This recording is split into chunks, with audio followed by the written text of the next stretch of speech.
APTS Telugu news కి స్వాగతం. Bulletin లో హెడ్లైన్స్ చూద్దాం. మేడ్చల్ జిల్లా దొంగల మైసమ్మ చౌరస్తాలో కేటీఆర్ సభ. బీఆర్ఎస్ పార్టీ కార్నర్ మీటింగ్ లో కనబడని మండల ముఖ్య నాయకులు.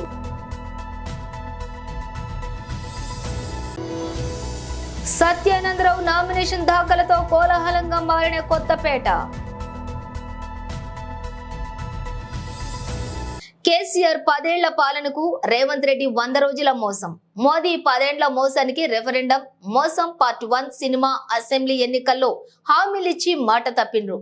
మోసం పార్ట్ 2 ఇప్పుడు యాదాద్రి బాసరపోయి ఓట్లేసి ఇప్పుడు ఆగస్టు 15న రుణమాఫీ అంటూ మరోసారి మోసం చేస్తుండ్రు. బీఆర్ఎస్ 32 ఫ్లైఓవర్లు కడితే బీజేపీ 3 కట్టలేకపోయింది. బీజేపీకి ఓటు వేసే వారికి సిగ్గుండాలి. శ్రీరామ్ హనుమాన్ జయంతి వేడుకలు మనము చేద్దాం, మొక్కుదాం, బీజేపీని తొక్కుదాం. మోసం చేస్తున్న బీజేపీ కాంగ్రెస్ కు ఓటేసి మోసపోవద్దు. 10 నుంచి 12 సీట్లు మనం గెలిస్తే మనమే రాజకీయాల్ని శాసిస్తాం. 37 లక్షల ఓట్లు నియోజకవర్గంలో 37 లక్షల ఓట్లున్న నియోజకవర్గంలో అభ్యర్థి ప్రతి ఇంటికి రాలేడు. అందుకే మీరే అభ్యర్థిగా ఫీల్ అయ్యి ఓట్లు వేయాలి. అక్కడ బీజేపీని రాహుల్ తిడుతుంటే ఇక్కడ రేవంత్ మెచ్చుకుంటుండు. చట్టం కవితను ఏం చేయలేదు, అన్యాయంగా అరెస్ట్ చేసిండ్రు. కేసీఆర్ ఒక్కడికే బీజేపీని కాంగ్రెస్ ను ఓడించే దమ్ముంది. మల్కాజ్గిరిలో రాగిడి లక్ష్మారెడ్డిని గెలిపించాలని కోరుతున్నా.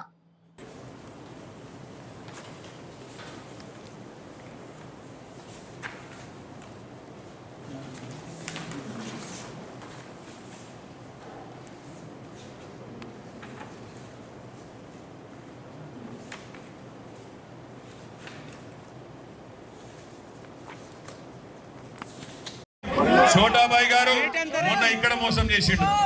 100 రోజుల్లో అన్ని చేస్తా, అరిచేతుల వైకుంఠం చూపెట్టి అన్ని చేస్తా, అందరికి అన్ని ఇస్తా, ఎవరు ఏది అడుగుతా కదా ఇస్తా అని చెప్పి చోటా మోసం చేసిండు. ఇక్కడ ఎక్కి కూర్చున్నాడు. ఇక బాయ్ ఎక్కిండు. ఎక్కిన తర్వాత ఈ 100 రోజులల్లా ఏమేం జరిగిందో ఆలోచన చేయండి. ఎన్ని కథలు పడ్డాడు, ఎన్ని చెప్పిండు. నేను ఎంబడే గద్దెనెక్కంగానే మీరు అర్జెంటుగా పోయి 2 లక్షల లోన్లు తెచ్చుకోండి, నేను గద్దెనెక్కంగానే ఎంబడే సంతకం పెడతా, 2 లక్షల రుణమాఫీ చేస్తా అన్నాడు. డిసెంబర్ 9 నాడు రుణమాఫీ అయ్యిందా? 4,000 ఇస్తా ముసలోళ్ళకు. కేసీఆర్ 2,000 అన్నాడు. అయ్యిందా? 4,000. ఆడబిడ్డలకు 2,500 ఇస్తా అన్నాడు. పయా ఇవన్నీ 100 ఇస్తా అన్నాడు. బంగారు జ్యువెలర్ బాగానే ఉన్నాడు. ఆయన దగ్గర పోతే మంచి మోసగాడు. ఇద్దరితో కొట్టాలి. ఆలోచండి. సినిమాలు ఎట్లా వస్తున్నాయంటే ఎన్నికలకు ముందు, అసెంబ్లీ ఎన్నికలకు ముందు పార్ట్ 1 2,500. నిజామాబాద్ జిల్లా ఎడపల్లి మండల కేంద్రంలోని పార్లమెంటు ఎన్నికల ప్రచారంలో భాగంగా బీఆర్ఎస్ ఎంపీ అభ్యర్థి బాజిరెడ్డి గోవర్ధన్ బుధవారం సాయంత్రం కార్నర్ మీటింగ్ నిర్వహించారు. ఈ సందర్భంగా బీఆర్ఎస్ నాయకులు మాట్లాడుతూ, గత ఎన్నికల్లో కాంగ్రెస్ పార్టీ నాయకులు మాటలు నమ్మి, మోసపూరిత హామీలు నమ్మి రాష్ట్ర ప్రజలు మోసపోయారని, ప్రభుత్వం ఏర్పడి 4 నెలలు కావస్తున్నప్పటికీ మేనిఫెస్టోలో తెలిపిన హామీలు ఇప్పటి వరకు ఈ రాష్ట్ర ప్రభుత్వం ప్రవేశపెట్టలేదని, ఇది సీఎం రేవంత్ రెడ్డి అసమర్థత పాలనకు నిదర్శనమని, గతంలో బీఆర్ఎస్ ప్రభుత్వం కేసీఆర్ పాలనలో ఎన్నికల్లో చేసినటువంటి వాగ్దానాలు ప్రతి ఒక్కటి కూడా నెరవేర్చామని, ఇకనైనా భాజపా కాంగ్రెస్ పార్టీలకు మీ ఓటుతోనే సమాధానం చెప్పాలని, నన్ను ఎంపీగా గెలిపిస్తే బోధన్, రూరల్, అర్బన్ లో గల సమస్యలపై తనకు ఎంత అవగాహన ఉందని, వాటిని ఖచ్చితంగా పరిష్కారం చేస్తానని తెలిపారు. ఇది ఇలా ఉండగా నియోజకవర్గంలో చూసే మాజీ ఎమ్మెల్యే షకీల్ అహ్మద్ లేని లోటు కొట్టొచ్చినట్లుగా కనపడుతుంది. ఇక పార్టీ శ్రేణులోని విభేదాలు, సమన్వయ లోపాలు కూడా తలెత్తుతున్నాయని, వాటిని పరిష్కరించే వారు లేక ఎడపల్లి మండలం పార్టీ నాయకుల మధ్య ఘర్షణ వాతావరణం నెలకొంటోందని సమాచారం. ఈ కార్నర్ మీటింగ్ కి మండల ముఖ్య నాయకులు, ఎంపీటీసీలు, తాజా మాజీ సర్పంచులు గైర్హాజరు కావడంతో ప్రజల్లో మరింత అనుమానాలకు ఆశయం పోసినట్లయింది. ఈ కార్యక్రమంలోని మాజీ ఎమ్మెల్యే సతీమణి అయేషా ఫాతిమా, జడ్పీ చైర్మన్ దాదన్న గారి Vithalrao, single window chairman Godavar Gangareddy, మండల అధ్యక్షులు దేరెడ్డి శ్రీరామ్ తదితరులు కార్యక్రమంలో పాల్గొన్నారు.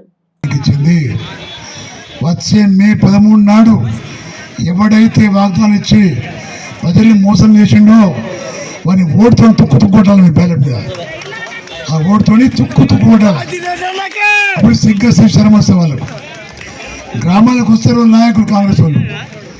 అడగండి, మీరు స్కూటీలు ఏమైనా రావడం, ఆడపిల్లలు బస్సులో పోతున్నారు, ఆడపిల్లలు నడుచుకుని పోతున్నారు స్కూల్కి.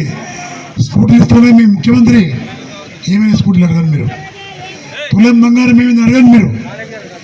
పక్క చీపుగడ్డలు పట్టుకొని మీరు ఆడవాళ్ళు బంగారం మీద అడగండి మీరు రాడవులకు.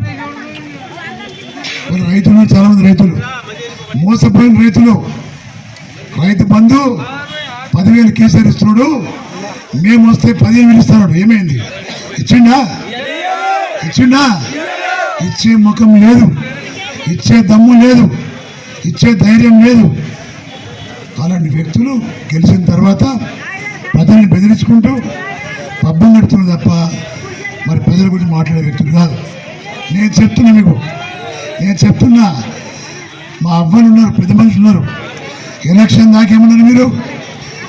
మాకు 2,000 పంపిస్తుంది మా పెద్ద కొడుకు కేసీఆర్, నేను కేసీఆర్కి ఇస్తాను. ఎందుకేళ్ళ కోట్లు మీరు అంటే చిన్న లఫంగా నాడు కొడుకు 4,000 ఇస్తారనుకున్నారు మీరు. ఇచ్చే 4,000 గవే కేసీఆర్ ఇస్తే 2,000. మోసం చేయలే కేసీఆర్, మోసం చేసిండా? మరి ఎందుకేళ్ళ మీరు? మోసం చేసే వ్యక్తులకు, అబద్ధాలు హామీ ఇచ్చే వ్యక్తులకు ఓట్లేసి రోడ్ల మీద తిరుగుతున్న ప్రజలందరూ కూడా 5 లక్షల ఇల్లు కనిపిస్తారు. ఇచ్చిండు ఒక ఇల్లు. రైతు బంధు ఇవ్వలేదు, రైతు బీమా అయిపోయింది. ఇంకన్నాడు ఇంకా పెద్దరికంతో రైతాంగానికి ఇవన్నీ ఇస్తా, రైతులు పండించిన పంటకు ధాన్యాన్ని కూడా క్వింటాల్కి 500 రూపాయలు బోనస్ ఇస్తాడు. ఇచ్చిండా? ఒక ఎకరానికి 30 క్వింటాలు పండుతాయిలేవా? 30 × 500 15,000 ఇచ్చే రైతు బంధు 7,500, 22,500 ఈయన ముఖానికి ఇస్తాడు, మనం తీసుకుంటున్నాం. ఎట్లా మోసం చేస్తాం మనం? ఎట్లా మోసపోతాం మనం? కౌలు ఇస్తాడు, ఇంకా కౌలు ఇస్తా అంటాడు. వ్యవసాయ కూలి 12,000 రూపాయలు ఇస్తా అంటాడు. ఆటో డ్రైవర్ 12,000 ఇస్తా అంటాడు. స్కూల్ చదువుకున్న పిల్లలు 4,000 రూపాయలు. అడ్డగోలు వాగ్దానాలు. కొంచెం సిగ్గుండాలి కాంగ్రెస్ వాళ్ళు ఎలక్షన్లు వస్తారు కావాలకు, కొంచెమైనా సిగ్గుండాలి. నిజాంపేట మండల కేంద్రంతో పాటు చల్మెడ గ్రామాలలో గురువారం తెలంగాణ సాంస్కృతిక సారథి కళా బృందం స్థానిక తహసీల్దార్ సురేష్ కుమార్ ఆధ్వర్యంలో ఓటు హక్కుపై అవగాహన కార్యక్రమం నిర్వహించారు. ఈ సందర్భంగా వారు మాట్లాడుతూ జిల్లా కలెక్టర్ రాహుల్ రాజ్ ఆదేశాల మేరకు కళా బృందం సభ్యులు పాటల రూపంలో ఓటు హక్కుపై అవగాహన కల్పించారు. 18 సంవత్సరాల నుండి ఉన్న ప్రతి ఒక్కరూ తమ ఓటు హక్కును వినియోగించుకోవాలన్నారు.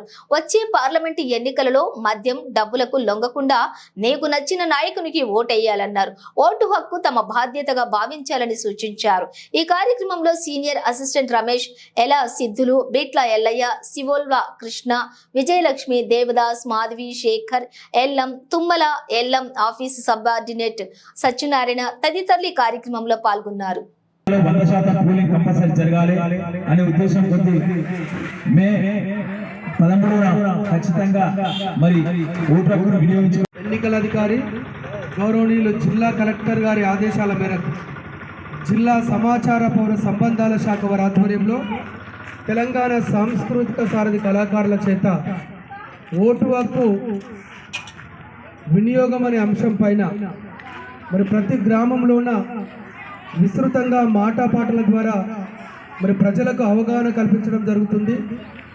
18 సంవత్సరాలు నిండినటువంటి ప్రతి యువతి యువకులు ప్రతి ఒక్కరు కూడా మరి బాధ్యతగా ఓటర్ లిస్టులో పేరు నమోదు చేసుకొని ఏ ప్రలోభాలకు లొంగకుండా ఇటు మందుకు కానీ అటు పైసలకు కానీ ఇటు కానుకలకు కానీ ఎవ్విటికి లొంగకుండా నిజాయితీగా నిస్వార్థంగా స్వేచ్ఛగా ధైర్యంగా మీకు నచ్చినటువంటి నాయకునికి ఓటక్కును వినియోగించుకొని ప్రజాస్వామ్య విలువలు కాపాడుతూ మీరు అభివృద్ధి పదంలో పయనించాలన్నదే భారత ఎన్నికల సంఘం ఉద్దేశం. కాబట్టి ఈరోజు మరి గ్రామాన మెదక్ మరి పార్లమెంటులోన గ్రామంలోన విస్తృతంగా మరి మాటపాట ద్వారా ప్రచారం నిర్వహించడం జరుగుతుంది. ఈ యొక్క ప్రచారానికి విశేష స్పందన లభిస్తుంది. మరి ఈ కార్యక్రమానికి సహాయ సహకారాలు అందిస్తున్నటువంటి గౌరవనీయులు ఈ గ్రామ మరి పెద్దలకు, మహిళలకు, యువకులకు ఈ కార్యక్రమానికి విచ్చేసి మరి మాకు సహాయ సహకారాలు అందిస్తున్నటువంటి గౌరవ విలేకరులకు ప్రత్యేకమైనటువంటి కృతజ్ఞతలు కళాభివందనాలు తెలియజేసుకుంటూ వినియోగించుకుందాం వినియోగించుకుందాం వినియోగించుకుందాం వినియోగించుకుందాం ఓటు హక్కును ఓటు హక్కును. జన ప్రభంజనంగా సాగిన బండారు సత్యానందరావు. తెలుగుదేశం, జనసేన, భాజపా కూటమి ఎమ్మెల్యే అభ్యర్థిగా బండారు సత్యానందరావు నామినేషన్ దాఖలు చేశారు. నామినేషన్ దాఖలు కార్యక్రమానికి నియోజకవర్గం నలుమూలల నుండి తెలుగుదేశం, జనసేన, భాజపా నాయకులు, కార్యకర్తలు అధిక సంఖ్యలో భారీ జన సందోహం రావడంతో కొత్తపేట కోలాహలంగా మారింది. ఉదయాన్నే ఆయనవిల్లి విఘ్నేశ్వర స్వామి వారిని, అలాగే వానపల్లి పల్లాలమ్మ వారిని సత్యానందరావు దర్శించుకున్నారు. అనంతరం వాడపాలెం స్వగృహం నుండి బైక్ ర్యాలీగా బయలుదేరిన సత్యానందరావు కొత్తపేట ఆర్డీఓ కార్యాలయంలో నామినేషన్ దాఖలు చేశారు. అనంతరం బోడిపాలెం వంతెన వద్ద షిరిడి సాయిబాబా గుడి వద్దకు ర్యాలీగా చేరుకుని స్వామివారిని దర్శించుకున్నారు. అనంతరం సర్వమత ప్రార్థనలోని సత్యానందరావు పాల్గొన్నారు.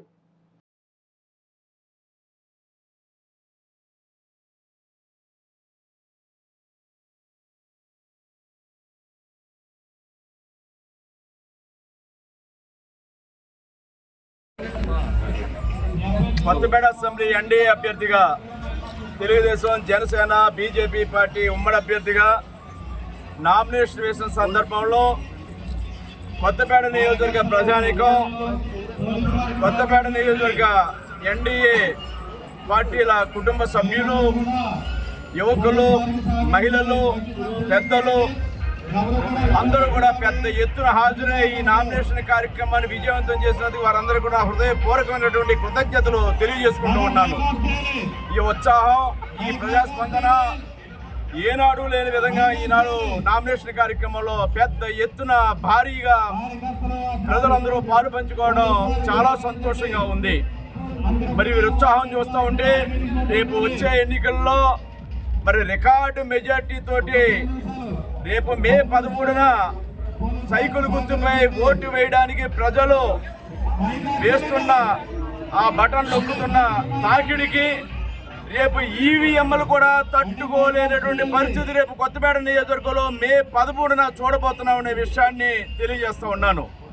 ఈనాడు బాపట్ల జిల్లా చీరాలలో చీరాల నియోజకవర్గం వైసీపీ అభ్యర్థిగా కరణం వెంకటేష్ నామినేషన్ దాఖలు చేశారు. రామకృష్ణపురంలోని పార్టీ ఆఫీస్ నుండి ఆర్డీఓ ఆఫీస్ వరకు భారీ ర్యాలీ జరిగింది. వైఎస్ఆర్సీపీ పార్టీ కార్యకర్తలు, అభిమానులు భారీగా తరలివచ్చి ర్యాలీలో పాల్గొన్నారు. చీరాలలో గెలిపే నాదని కరణం వెంకటేష్ ధీమా వ్యక్తం చేశారు.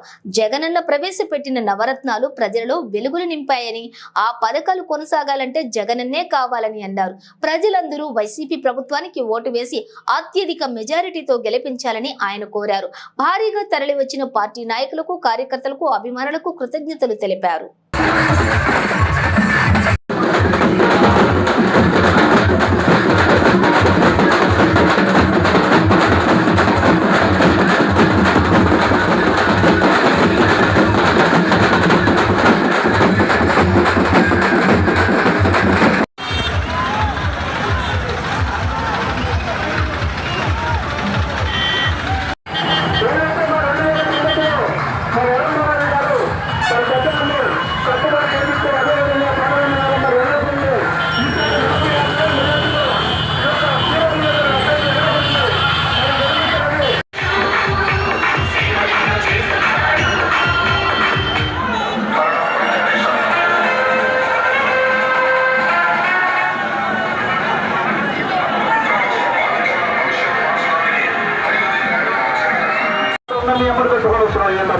అమ్మా మా ఇంట్లో జన్మజన్మలు బయట పెడతామమ్మా.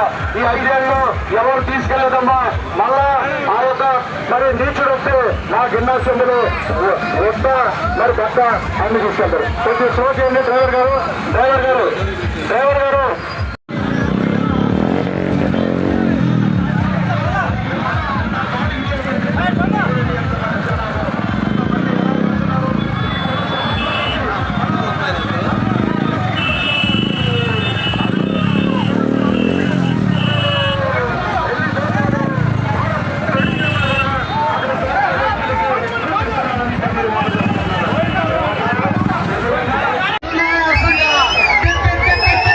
పరిస్థితి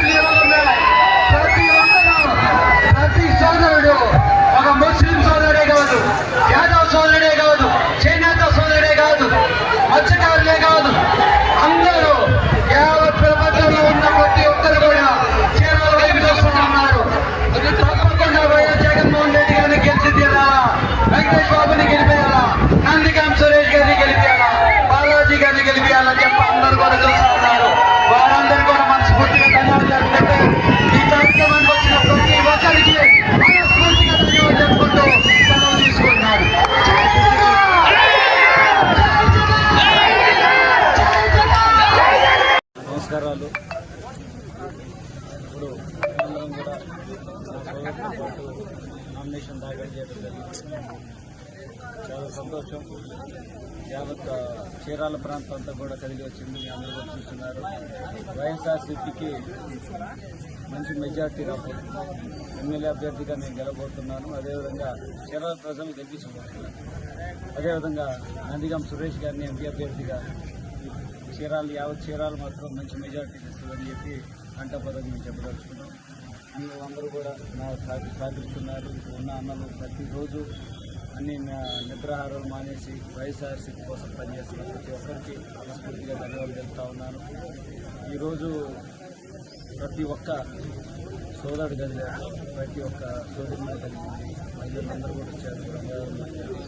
అన్ని గ్రామాల నుంచి, అన్ని కులాల నుంచి, ఉన్నతాలకు అతీతంగా, ప్రాంతాలకు అతీతంగా అన్ని పార్టీ వారు కూడా కలిసి మద్దతు తెలిపారు. ఇది చాలా విచిత్రమైన సంఘటన చీరాలలో. బహుశా నేను ఒక పార్టీ తరఫున రిప్రజెంట్ చేశాను. మిగతా వారందరూ కూడా మంచి ఆలోచనతో వాళ్ళందరూ కూడా సహకరిస్తున్నాను. ప్రతి ఒక్కరు కూడా జగన్మోహన్ రెడ్డి గారి పట్ల వారి నమ్మకం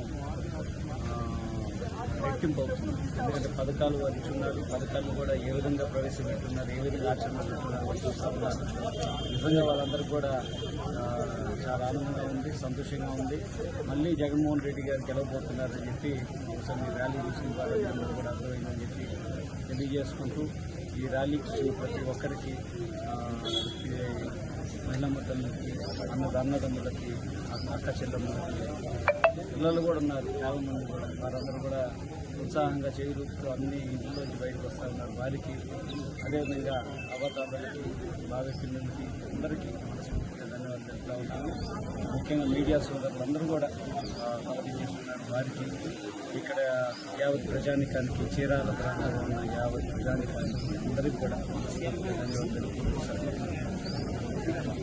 ఎన్నికల ప్రచారంలో భాగంగా రోడ్ షో కార్యక్రమం నిర్వహిస్తూ దేవరపల్లి మండలం ఎర్నగూడెం చేరిన కూటమి పార్లమెంట్ అభ్యర్థి పురంధేశ్వరి, అసెంబ్లీ అభ్యర్థి వెంకటరాజు, జనసేన నాయకులు సువర్ణరాజు, రాష్ట్ర భాజపా మహిళా మోర్చా అధ్యక్షురాలు నిర్మలా కిషోర్ తదితరులు. పార్లమెంట్ అభ్యర్థిని పురంధేశ్వరి మాట్లాడుతూ డాక్టర్ సి నారాయణ రెడ్డి కవిత వినిపించి ప్రసంగం ప్రారంభించారు. ముఖ్యమంత్రి జగన్మోహన్ రెడ్డి ప్రభుత్వంపై పలు విమర్శలు చేస్తూ హోంమంత్రి తానేటి వనితపై విమర్శలను పురంధేశ్వరి గుప్పించారు. హోంమంత్రిపై విమర్శలు రాష్ట్రంలో మత్తు పదార్థాలు, గంజాయి వంటి మాదక ద్రవ్యాలకు బానిసలు అవుతున్నారని, వాటి కట్టడికి తీసుకున్న చర్యలకు ఇదే గ్రామానికి చెందిన హోంమంత్రి సమాధానం చెప్పాలని డిమాండ్ చేశారు.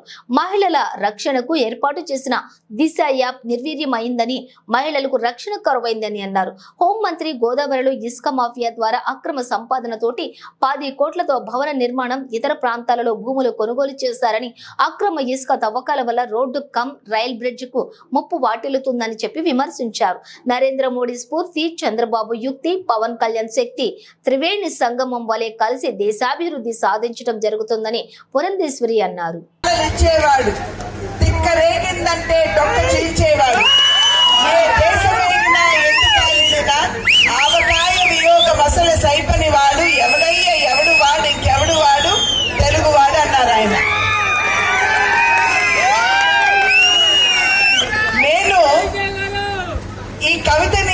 స్మరించుకున్నా సరే నా కళ్ళ ముందు సాక్షాత్కరించేది నందమూరి తారక రామారావు గారి రూపం. ఆ మహనీయుని మీరందరూ అన్నా అని పిలుచుకుని మీ హృదయ పీఠిక మీద వారిని ప్రతిష్ఠించుకున్నటువంటి సందర్భంలో నేను ఇక్కడికి ముఖ్య అతిథిగా కాదు, మీ ఆడబిడ్డగా వచ్చానని చెప్పి మీ అందరికీ నేను తెలియజేస్తున్నాను. ప్రొద్దుటి నుండి కూడా 7 గంటల నుండి మా యొక్క ఈ పయనం ప్రారంభమైంది.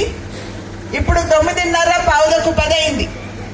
ఇప్పటి వరకు ఎక్కడికి వెళ్ళినా ప్రజలు ప్రపంచంలాగా ముందుకు వచ్చి మమ్మల్ని అందరినీ కూడా చాలా సాదరంగా స్వాగతిస్తున్నారు. మీరందరూ కనబరుస్తున్నటువంటి ఈ ప్రేమాభిమానం ప్రత్యక్షంగా మా పట్ల కనబరిచినప్పటికీ అది పరోక్షంగా నందమూరి తారక రామారావు గారి పట్ల మీ అందరికీ ఉన్నటువంటి గౌరవానికి సూచిక అని చెప్పి నేను భావిస్తున్నాను. ఎన్నికలు మన ముందున్నాయి. మే 13న మన ఓటు మనం వేయబోతున్నాం. ప్రజాస్వామ్య వ్యవస్థలో మన దగ్గర ఉన్నటువంటి అతి పదునైన ఆయుధం అది మన ఓటు హక్కు అని చెప్పి మనందరికీ తెలుసు. 5 సంవత్సరాలకు ఒక్కసారి వచ్చేటువంటి ఈ ఎన్నికల సందర్భంలో మనం ఎవరిని కావాలంటే వారిని ఎన్నుకోవచ్చు, ఎవరిని దించాలంటే వారిని దించవచ్చు. అది మీ దగ్గర ఉన్నటువంటి సత్తా అని చెప్పి మీ అందరూ కూడా గుర్తించవలసినటువంటి అవసరం ఉంది. మీ చూపుడు వేల మీద పడేటువంటి సిరా మరక ఏదైతే ఉంటుందో మనం గుర్తుంచుకోవాల్సింది, ఆ సిరా మరక మన భవిష్యత్తుని, మన రాష్ట్ర భవిష్యత్తుని మార్చేదిగా ఉంటుంది అని మనం అందరం కూడా గుర్తుంచుకోవాలి. కనుకనే మే 13 మన ఓటు హక్కు వినియోగించుకోవడానికి వెళ్తున్నటువంటి సందర్భంలో మనం అందరం కూడా చాలా ఆలోచించి విచక్షణతోటి మన ఓటు హక్కు వినియోగించుకోవాలి అని చెప్పి నేను చేస్తున్నటువంటి అభ్యర్థన. నాకు స్ఫురణకు వచ్చేది నరేంద్ర మోడీ వారి యొక్క స్ఫూర్తి, చంద్రబాబు నాయుడు గారి యుక్తి, పవన్ కళ్యాణ్ గారి శక్తి నాకు ఇక్కడ చక్కగా ప్రస్తుతంగా కనపడేటువంటి పరిస్థితి. మనం ఈ కూటమిని ఆశీర్వదించాలి. ఎప్పుడైతే ఈ కూటమిని ఆశీర్వదిస్తారో కేంద్రంలో ఎన్డీఏ, నరేంద్ర మోడీ గారు ప్రధాని, రాష్ట్రంలో ఎన్డీఏ, చంద్రబాబు నాయుడు గారు ముఖ్యమంత్రి, అదేవిధంగా రాజమండ్రి నియోజకవర్గం పార్లమెంట్ తీసుకున్న మీరు ఎన్డీఏ కూటమికి సంబంధించినటువంటి అభ్యర్థుల్ని కనుక మీరు ఆశీర్వదించినట్లయితే రాజమండ్రి అభివృద్ధికి మీరు పునాది వేసిన వారు అవుతారని చెప్పి మీ అందరికీ కూడా నేను తెలియజేసుకుంటున్నటువంటి విషయం. బులెటిన్ ముగించే ముందు హెడ్లైన్స్ మరోసారి. మేడ్చల్ జిల్లా దొంగల మైసమ్మ చౌరస్తాలో కేటీఆర్ సభ. బీఆర్ఎస్ పార్టీ కార్నర్ మీటింగ్ లో కనబడని మండల ముఖ్య నాయకులు.